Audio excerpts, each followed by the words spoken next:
Dear viewers, আসসালামু আলাইকুম। আশা করি সকলে ভালো আছেন এবং এই চ্যানেলের পার্টগুলো ভালোভাবে উপভোগ করছেন। তো আজ আমি আপনাদের সাথে আরো একটি গুরুত্বপূর্ণ বিষয় নিয়ে আলোচনা করবো।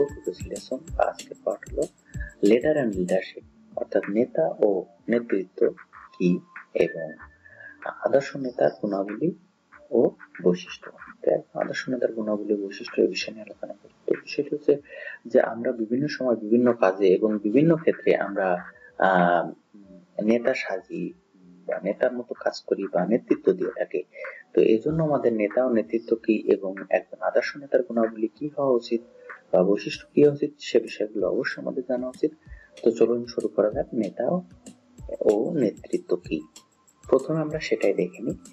তো নেতা হলো নিষ্ঠাবান ব্যক্তি যিনি সকলের কাজ করেন, যিনি সকলের মতামতের প্রতি শ্রদ্ধাশীল এবং সকলের অংশগ্রহণ নিশ্চিত করে তার উপর অর্পিত দায়িত্ব পালন করেন। তো তিনি হচ্ছেন নেতা। তো সহজে আপনারা বুঝতে পেরেছেন আশা করি। তারপরে আর নেতৃত্ব হলো দলকে তাদের কাঙ্ক্ষিত লক্ষ্য অর্জনের জন্য এগিয়ে নিয়ে যাওয়া। যে এই কাঙ্ক্ষিত লক্ষ্যে এগিয়ে নিয়ে যাওয়ার জন্য নেতৃত্ব দেয়, সেটাই নেতৃত্ব। এক কথায় লক্ষ্য অর্জনের জন্য নেতা যেভাবে কাজ করেন তাকে নেতৃত্ব বলে। ঠিক আছে, নেতার কাজটাই নেতৃত্ব। তো অন্যভাবে বলা যায় যে নেতৃত্ব হচ্ছে জনগণকে প্রভাবিত করার এমন একটি কৌশল যাতে তারা দলীয় লক্ষ্য অর্জনের স্বতঃস্ফূর্তভাবে উদ্বুদ্ধ হয়। তো নেতার কাজ বা নেতার নেতৃত্বতে স্বতঃস্ফূর্তভাবে দলের লোকজন বা অন্যান্য লোকজন উদ্বুদ্ধ হবে, সেটাই হচ্ছে নেতৃত্ব। তো এখন আমরা দেখে নিই একজন আদর্শ নেতার গুণাবলী ও বৈশিষ্ট্য কি হওয়া উচিত সেটা দেখে নিই। তো আমরা দেখি এখানে অনেকগুলো গুণাবলী প্রয়োজন একজন আদর্শ নেতা হতে গেলে। তো আমরা দেখে নিই সাহসী নির্ভীক। তো নেতাকে অবশ্যই সাহসী নির্ভীক হতে হবে।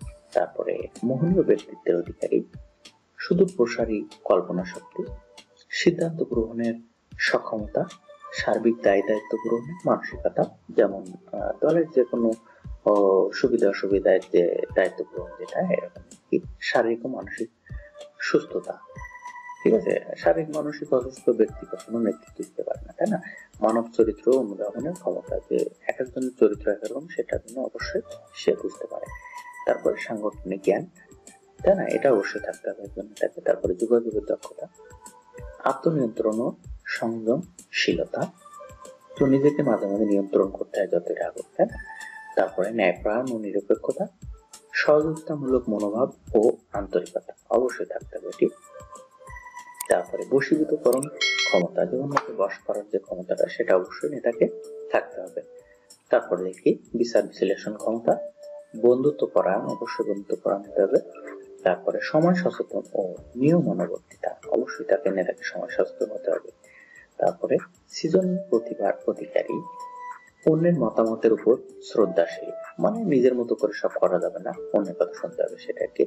সামগ্রিক ও দৈনন্দিন খবর সম্পর্কে ধারণা, যে সামগ্রিক ভাবে সব খবর এবং দৈনন্দিন কি ঘটছে, কোথায় কি ঘটছে এই বিষয় সম্পর্কে ধারণা থাকবে।